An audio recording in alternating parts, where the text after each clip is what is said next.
سلامونه ملګرو، هیله لرم چې روغ جوړ او خوشحاله به یاستئ. ګنګوسې او حالات داسې دي چې په افغانستان کې به یوه تلپاتې سوله او دایمي اوربند امن قایم شي. نو په دې ترڅ کې د ډاکټر محمد اشرف غني استعفا او ډاکټر عبدالله او نور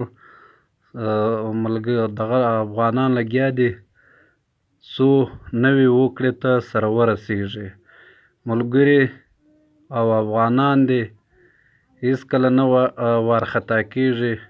انشاءالله چې حالات به سمې خواته وګرځېږي او افغانستان کې به قراري او آرامي راشي او یو ګډ حکومت به رامنځته شي. داسې ویل کېږي چې 6 میاشتې به موقت حکومت وي، له هغه وروسته به بیا یو په ګډه یو سلا کېږي او بیا به که انتخابات کېدو نو انتخابات به کوي.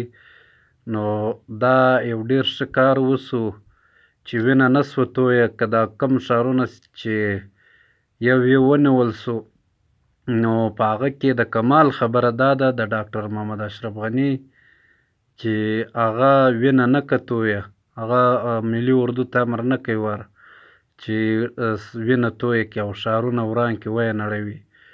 نو د ډاکټر محمد اشرف غني د ولسمشر چې کوم کارونه په افغانستان کې د آبادۍ او سوکالۍ دپاره کړي دي، دا به پیړۍ افغانان یاد ساتي چې دا یو زړور یو باتور ولسمشر و. او موږ هیله لرو چې آینده به هم داسې کسان، داسې غمخواره کسان د افغانستان په تخت کښېني چې څو دا وطن آباد کړي او دا وطن سوکاله کړي. ځکه چې په سوله او آرامش کې د ټولو افغانانو خیر دی. نو که چیرې خدای دې وکړي نو چې که چیرې په افغانستان کې دایمي اوربند او سوله وشي نو افغانستان د پرمختګ او د ارتقا لړۍ به نوره هم تیزه شي.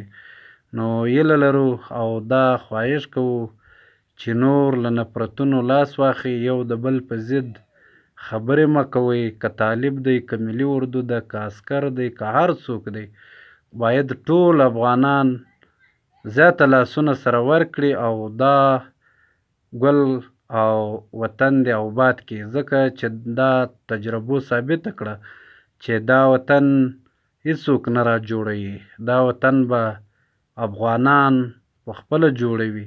که په خپله دوی یو بل ته لاسونه نه کړي سره ور نو دا وطن نه جوړیږي. د ټولو افغانانو ته مبارکي وایم چې نور دې دا حالات سم شي. انشاءالله دا حالات به سم شي.